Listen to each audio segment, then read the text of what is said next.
எல்லாருக்கும் நமஸ்காரம்.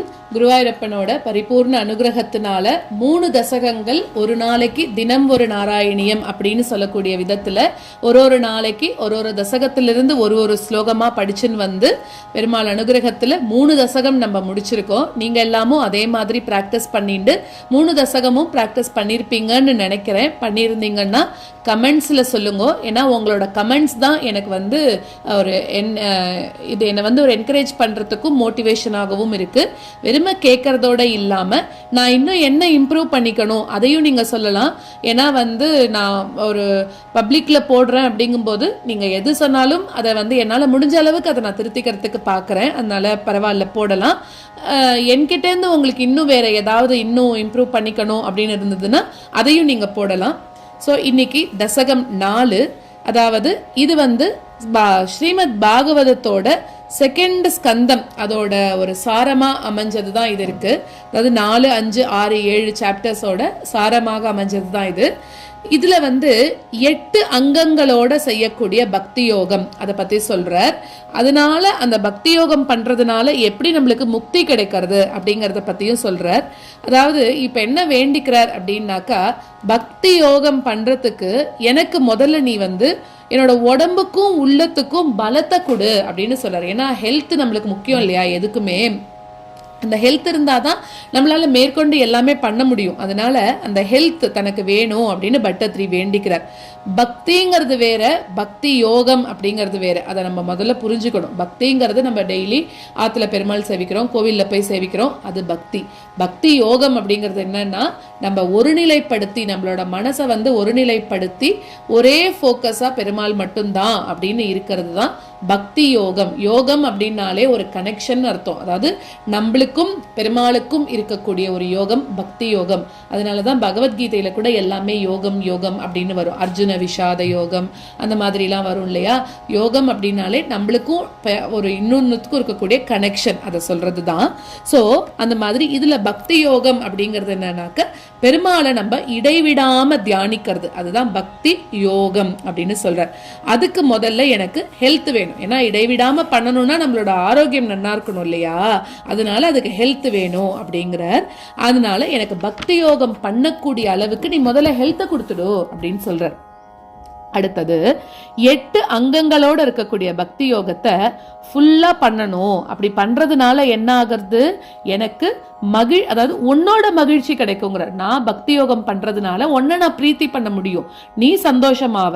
பெருமாள் சந்தோஷமானார் அப்படின்னா என்ன, ஆட்டோமேட்டிக்கா நமக்கு மோட்சம் நிச்சயம் தானே. ஏன்னா பெருமாள் என்னென்னலாம் நினைக்கிறாரோ அதை தான் நம்ம பண்ணணும். பெருமாளுக்கு எது பிடிச்சிருக்கோ அதை தான் பண்ணணும். உகக்கும் அவை உகந்து உகவா அனைத்தும் விட்டொழிந்து அப்படின்னு அடைக்கல பத்துல சுவாமி தேசிகன் சொல்லியிருக்கிற மாதிரி நம்மள பெருமாள் இங்க அனுப்பிச்சு வச்சிருக்கார். எதுக்கு? அவருக்கு சேவை பண்றதுக்கு மட்டும்தான். இதை எல்லாரும் புரிஞ்சுக்கணும். முதல்ல நம்ம இஷ்டத்துக்கு வாழறதுக்கு கிடையாது. அதோட சேர்த்து பெருமாளையும் நினைக்கணும். கைகள் அவரை தான் சேவிக்கணும், வாய் அவரை பத்தின புகழதான் பாடணும். இதுதான் நம்மளோட கடமை, மனுஷ பிறவியோட கடமையே அதுதான். அது மாதிரி இப்போ அந்த பக்தி யோகம் பண்ணோம்னா பெருமாள் மகிழ்ச்சி அடைவர். பெருமாள் மகிழ்ச்சி அடைஞ்சாருன்னா நம்மளுக்கு மோட்சம். அதுதான் பட்டத்ரியும் சொல்றார். அந்த பக்திக்கு யோகங்கள் 8 இருக்கு. அதாவது யமம், நியமம், ஆசனம், பிராணாயாமம், பிரத்யாகாரம், தாரணம், தியானம், சமாதி இப்படின்னு 8 அங்கங்கள் இருக்கு அந்த யோகத்துக்கு. அது எல்லாத்தையும் அடுத்தடுத்த ஸ்லோகத்துல நம்ம ஒன்னொன்னா பார்க்கலாம். இந்த முதல் ஸ்லோகத்துல என்ன வேண்டிக்கிறார் அப்படின்னா, பக்தி யோகம் நான் பண்ணணும், அது மூலமா ஒன்ன அடையணும், அதுக்கு நீ எனக்கு நல்ல ஆரோக்கியத்தை கொடு அப்படின்னு வேண்டிக்கிறார். முதல் 3 தசகங்கள் நம்ம சாந்திரானந்த ராகம் அப்படின்னு சொல்லக்கூடிய ராகத்துல பார்த்தோம். இந்த 4வது தசகத்தோட ராகம் பேரு கல்யதாம். இந்த ராகத்தோட பேரு கல்யதாம் ராகம். ஸ்லோகத்தை பார்க்கலாம். கல்யதாம் மம குருஷ்வ தாவதீம் கல்யதே பவத் உபாசனம் யயா ஸ்பஷ்டமஷ்டவித யோக சர்யயா புஷ்டயாஷு தவ துஷ்டிமாப்னுயாம் कल्यतां मम कुरुष्व तावतीं कल्यतां मम कुरुष्व तावतीं कल्यते भवदुपासनं यया कल्यते भवदुपासनं यया स्पष्टमष्टविधयोगचर्यया स्पष्टमष्टविधयोगचर्यया पुष्टयाशु तव तुष्टिमाप्नुयाम्